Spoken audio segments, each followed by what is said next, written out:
সাইয়েদনা ইউনূস আলাইহিস সালাম নবী আলাইহিস সালাম আল্লাহর অনুমতি ছাড়া কোথাও যেতে পারে না। যত অত্যাচারই হোক, তিনার এলাকার লোকেরা লাখের উপরে তিনার অনুসারী কথা শুনছিলেন না। তিনি চিন্তা করলেন, এদেরকে ছেড়ে আমি সাগরের উপরে চলে যাই। আয় মেরে হামনশি চল কहीं और चल इस चमन में गुजारा नहीं। চলো অন্য জায়গায় চলে যায়। তিনি নৌকায় উঠলেন, নৌকাটা ভারী হয়ে গেল। লটারি দিলেন, লটারিতে বারবার ওনার নাম উঠছে। ওনাকে ফেলে দেয়া হলো নদীতে, সাগরে ফেলে দেয়া হলো। হা করে আছে তিমি মাছ। যেই তিমির পাটে এরকম একজন মানুষ গেলে তিমির খবর হয় না, কারণ একটা ছোট তিমি দৈনিক 5 টনের বেশি মাছ খায়। এভাবে হা করলে গোটা লঞ্চ ঢুকে যেতে পারে, এত বড় তিমি। নীল প্রজাতির তিমি হাজার হাজার টন ওজন হয়। সেই তিমির পেটে তিনি চলে গেলেন। মুখ বন্ধ হয়ে যাবে, হজম হয়ে যাবেন। বাহিরের চেয়ে ভিতরের তাপ 40 ডিগ্রি বেশি। কয় ডিগ্রি? যেমন আমরা লোহা হজম করতে পারি না, এমনি যদি লোহা দেয়া হয় কামড়ায় কি খেতে পারবেন? কাউকে যদি বলা হয় ভাই আপনি লোহাটা কামড় দিয়ে খান, পারবেন? কিন্তু পানির সাথে যখন লোহা পেটে যায়, পেটে গেলে এটা গলে যায়। সুবহানাল্লাহ। হজম হয়ে যায় শরীরে। যে এলাকার লোকদের যে অভাব, সেটা পানির মাধ্যমে আল্লাহ সাপ্লাই দিয়ে দেন। এজন্য বোতলের পানি নয়, কলের পানি খাবেন। ইন আসবাহা মাউকুম গাওরান ফামাইয়াতিকুম বিমাইন মাইন, সূরা মুলকের শেষ আয়াত। তোমাদের পানি যদি প্রভাতে নিচে নেমে যায়, কে ওই নিচ থেকে তোমাদের জন্য বিশুদ্ধ পানি তুলে দিবে? কে দেন? কে দেন? তো সেই আল্লাহর বিরুদ্ধে কথা বলো কেমনে মূর্খের গোষ্ঠী? আল্লাহর বিরুদ্ধে যারা কথা বলো, আল্লাহর জমিন থেকে বেরিয়ে যাও, আকাশ থেকে বেরিয়ে যাও।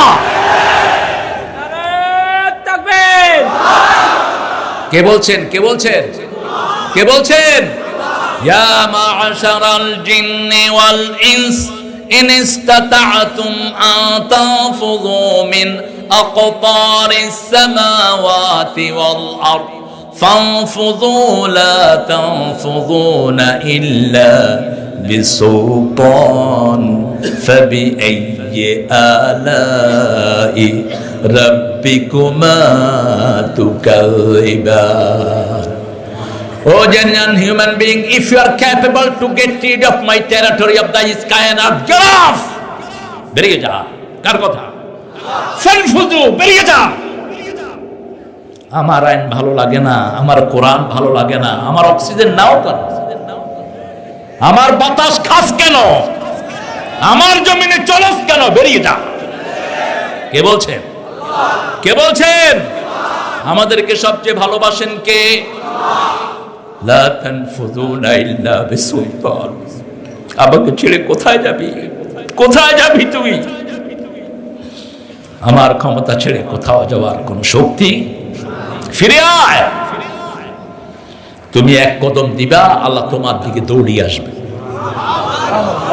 তোমার এক কদম আল্লাহর কদম ফেলেতে আকাশও শেষ, জমিনও। এত বিশাল আল্লাহ, 7 আকাশ 7 জমিন হাতে নিবেন।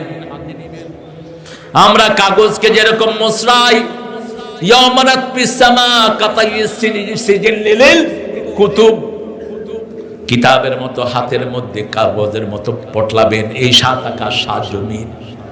রাসূল বলছেন সাল্লাল্লাহু আলাইহি ওয়াসাল্লাম, আল্লাহর হাতে তালুতে 7 আকাশ 7 জমিন 7টা সরিষা দানার মতো মনে হবে না।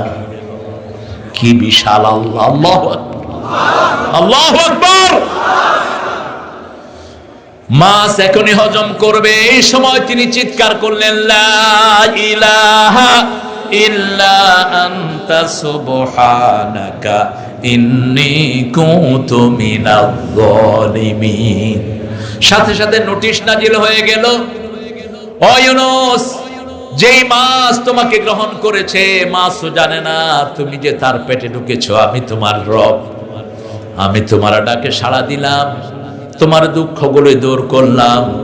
এইভাবে কিয়ামত পর্যন্ত মুমিনদেরকে উদ্ধারের জন্য আমি আল্লাহ তৈরি আছি। মুমিনদের কোনো বিপদ আল্লাহ সহ্য করতে পারেন?